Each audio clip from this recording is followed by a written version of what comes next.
You don't sabotage yourself because you're lazy. You sabotage yourself because a part of you disagrees. Carl Jung explained this inner conflict over 100 years ago, and it still governs most lives today. Most people believe self-sabotage is a discipline problem. They assume motivation is missing or willpower is weak. Jung saw something fundamentally different. He saw that the human psyche is not unified by default. You are not a single voice inside your mind. You are a system of parts. Some parts want growth, other parts want safety, and these parts do not automatically cooperate. The conscious part of you says, I want to improve my life. I want discipline. I want success. But the unconscious does not always agree. And when the unconscious disagrees, it does not communicate with words. It communicates with behavior. It interferes. It delays. It distracts. Jung called this dynamic the shadow. The shadow is not evil. It is not immoral. It is not dark by nature. The shadow is everything you had to suppress in order to be accepted. Traits that were inconvenient, traits that were discouraged, traits that threatened belonging, anger, ambition, need, sensitivity, fear. As a child, you learn very quickly which parts of you are welcome and which are not. The unacceptable parts do not disappear. They go underground.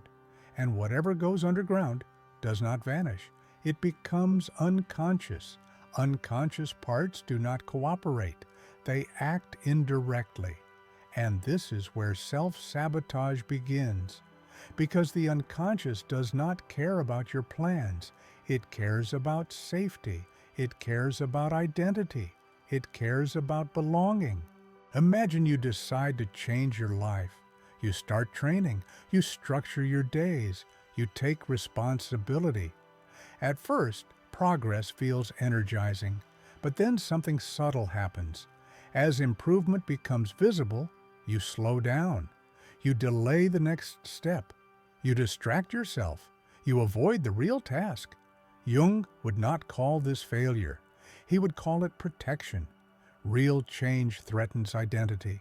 Even a limited identity feels safer than an undefined one. The unconscious asks a quiet but powerful question. If I change, who will I become? And if that question has no safe answer, resistance emerges. This is why discipline alone often collapses. Discipline assumes internal agreement. But when parts of you feel ignored or threatened, discipline becomes force, and force creates opposition.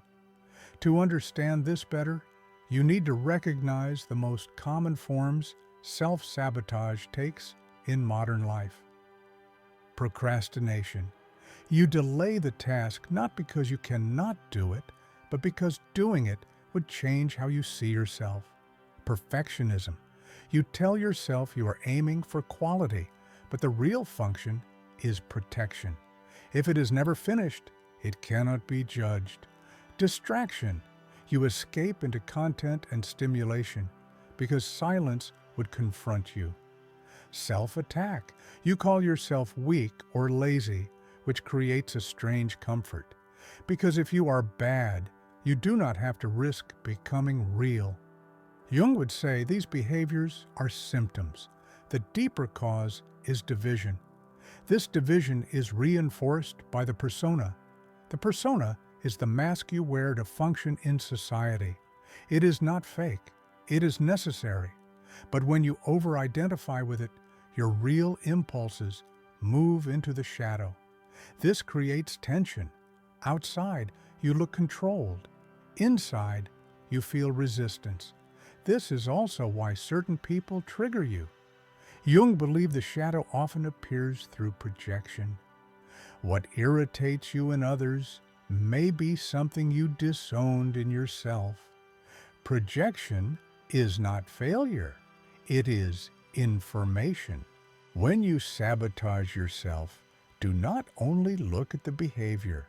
Look at what the behavior prevents. What would happen if you succeeded? Would you become visible? Would you be judged? Would you lose an old identity? For many people, being the person who could succeed feels safer than being the person who tries. The biggest mistake people make is trying to fight the shadow. But what you fight internally does not disappear. It becomes stronger. The shadow does not respond to pressure. It responds to consciousness. Integration means making the unconscious conscious. You are not your shadow, but you are responsible for it. This is where Stoic philosophy becomes useful. Stoicism does not deny inner conflict. It teaches you how to respond to it. The Stoics focused on one principle above all others. Control what is within your control. Your perception is within your control. Your attention is within your control. Your response is within your control. Instead of forcing motivation, apply a simple method. First, name the resistance. I am avoiding. I am afraid.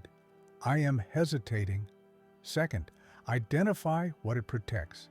Is it protecting your image, your comfort, your identity? Third, choose a response you respect, not the easiest one, the honest one. Stoicism is not emotional suppression. It is clarity under pressure. When you see the conflict clearly, you regain choice, and choice is the beginning of freedom. You do not sabotage yourself because you are broken. You sabotage yourself because parts of you were never integrated. Integration creates cooperation. Cooperation creates consistency. And consistency creates real discipline. That is where lasting change begins.